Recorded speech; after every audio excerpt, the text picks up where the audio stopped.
नमस्कार. आपण आज बोलणार आहोत बांधकाम आणि पायाभूत सुविधांबद्दल.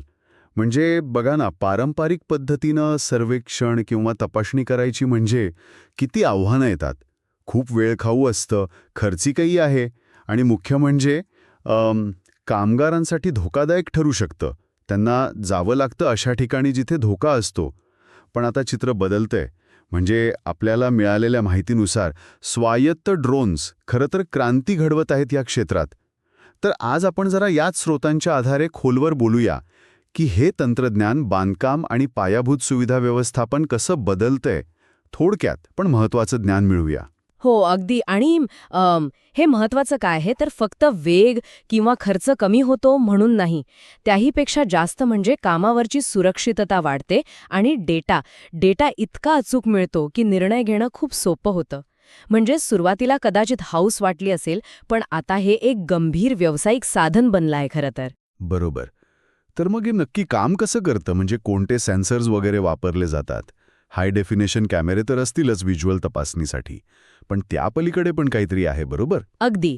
कॅमेरे तर आहेतच, पण त्यासोबत लायडार म्हणजे लाईट डिटेक्शन अँड रेंजिंग हे खूप महत्वाचं आहे. हे काय करतं तर लेझर वापरून जागेचं त्रिमितीय म्हणजे 3D मॉडेल तयार करतं. अच्छा, 3D मॉडेल. हो, अगदी अचूक. म्हणजे सेंटीमीटर लेवलला जाऊन लांबी, रुंदी, आकारमान मोजता येतं. आणि यासोबतच थर्मल सेन्सर्स असतात. थर्मल म्हणजे उष्णतेसाठी. हो, उष्णतेतला फरक ओळखायला. इमारतींमधली उष्णता कुठे गळतीये, कुठे ओलसरपणा आहे, किंवा समजा विजेच्या उपकरणांमध्ये काही दोष असेल तर ते या थर्मल सेन्सर्समुळे पटकन लक्षात येतं. म्हणजे हे फक्त वरून फोटो काढण्यापुरतं नाहीये अजिबात. बरं, मग याची प्रत्यक्ष कामाची पद्धत कशी आहे? म्हणजे फील्डवर कसं काम होतं? साधारणपणे 4 मुख्य टप्पे असतात. पहिलं म्हणजे नियोजन. सॉफ्टवेअरमध्ये ठरवतात की ड्रोन कोणत्या मार्गावरून उडणार, काय काय कव्हर करणार. Okay, planning. हो. मग दुसरा टप्पा डेटा गोळा करणं. ड्रोन ठरलेल्या मार्गावरून आपोआप उडतो आणि सेन्सर्स वापरून माहिती गोळा करतो.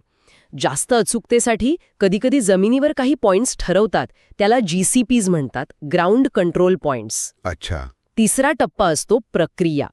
म्हणजे जी काही हजारो इमेजेस किंवा डेटा पॉइंट्स मिळतात ना, त्यांना जोडून एक सलग नकाशा किंवा ते 3D मॉडेल तयार केलं जातं. आणि मग शेवटी विश्लेषण. अगदी. चौथं म्हणजे विश्लेषण.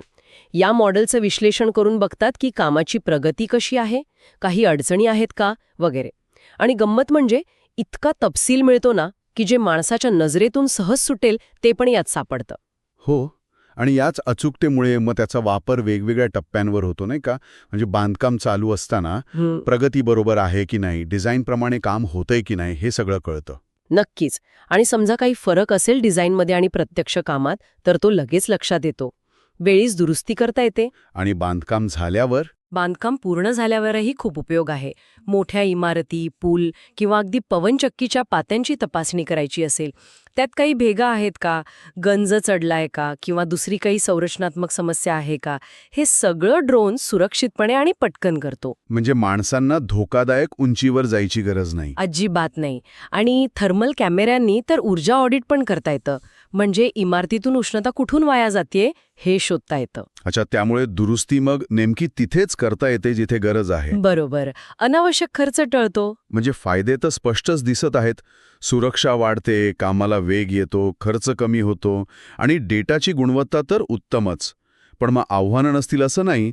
प्रत्येक नवीन तंत्रज्ञानासोबत येतातच ती. तर मिळालेल्या माहितीनुसार काय आव्हानं आहेत यात?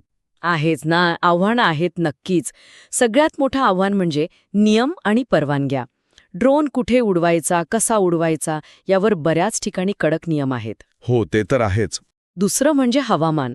खूप वारा असेल, पाऊस असेल तर ड्रोन वापरता येत नाही. मग बॅटरी लाईफचा पण मुद्दा आहे. उड्डाणाची वेळ मर्यादित असते, त्यामुळे मोठ्या साईटसाठी अनेकदा ड्रोन उडवावा लागतो. आणि सुरुवातीचा खर्च तो पण असेलच ना? हो, सुरुवातीची गुंतवणूक असते. ड्रोन, सेन्सर्स, सॉफ्टवेअर हे सगळं थोडं महाग असू शकतं. आणि डेटा इतका प्रचंड तयार होतो की तो सांभाळणं, त्यावर प्रक्रिया करणं हे पण एक तांत्रिक आव्हान आहेच. म्हणजे फायदे हवे असतील तर या आव्हानांवर मात करायला हवी. अगदी. समतोल साधावा लागतो. आणि याचा वापर आता फक्त मोठ्या बांधकाम कंपन्यांपुरता राहिलेला नाहीये, नाही का? म्हणजे ऊर्जा क्षेत्रात, रस्ते, पूल, रेल्वेच्या देखभालीसाठी, अगदी शेतीमध्ये पण याचा उपयोग होतोय असं ऐकलंय. हो, अनेक क्षेत्रांमध्ये याचा वापर वाढतोय. मालमत्ता व्यवस्थापन, विमा क्षेत्र, उपयोग खूप व्यापक आहेत. तर या सगळ्या चर्चेतून आपण काय म्हणू शकतो?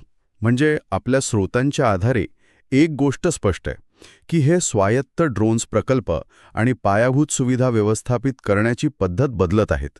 ती अधिक सुरक्षित, वेगवान आणि माहितीवर आधारित होत आहे. ही केवळ एक तात्पुरती लाट नाही, तर कामाच्या पद्धतीत एक मोठा बदल आहे. अगदी. आणि भविष्य तर अजून आश्वासक वाटतंय. म्हणजे बघा, पुढे जाऊन AI, आर्टिफिशियल इंटेलिजन्सच्या मदतीने डेटाचं विश्लेषण अजून स्मार्ट होईल. म्हणजे फक्त समस्या शोधणं नाही, तर त्यांचं भाकीत करणं पण शक्य होईल कदाचित. अच्छा, प्रॉब्लेम येण्याआधीच कळणार. काही प्रमाणात, हो. मग ड्रोन थवे. म्हणजे एकाच वेळी अनेक ड्रोन्स मिळून काम करतील. मोठी क्षेत्र लवकर कव्हर होतील. सेन्सर्स अजून छोटे आणि कार्यक्षम होतील. बॅटरी चांगली झाली तर उड्डाणाचा वेळ वाढेल. आणि BVLOS म्हणजे दृष्टी पलीकडची उड्डाणं, ती पण शक्य होतील. मग दुर्गम ठिकाणी पोहोचणं सोपं होईल. म्हणजे पायाभूत सुविधांचं व्यवस्थापन अधिक सक्रिय होईल. प्रॉब्लेम झाल्यावर धावण्याऐवजी आधीच तयारी. बरोबर. प्रोॲक्टिव्ह आणि कार्यक्षम. हे सगळं ऐकून एक शेवटचा विचार येतो मनात, जो या स्रोतांमधून पण कुठेतरी डोकावतोय. हे तंत्रज्ञान इतकं वेगाने पुढे जातंय, तर पुढच्या 5-10 वर्षात हा जो ड्रोनमधून मिळणारा डेटा आहे, तो आपल्या शहरांचं नियोजन म्हणजे अर्बन प्लॅनिंग किंवा आपत्कालीन प्रतिसाद म्हणजे इमर्जन्सी रिस्पॉन्स यंत्रणेला अशा कोणत्या अनपेक्षित पद्धतीने बदलू शकेल, ज्याचा आपण आज विचार पण करत नाही आहोत. नक्कीच विचार करण्यासारखा मुद्दा आहे हा.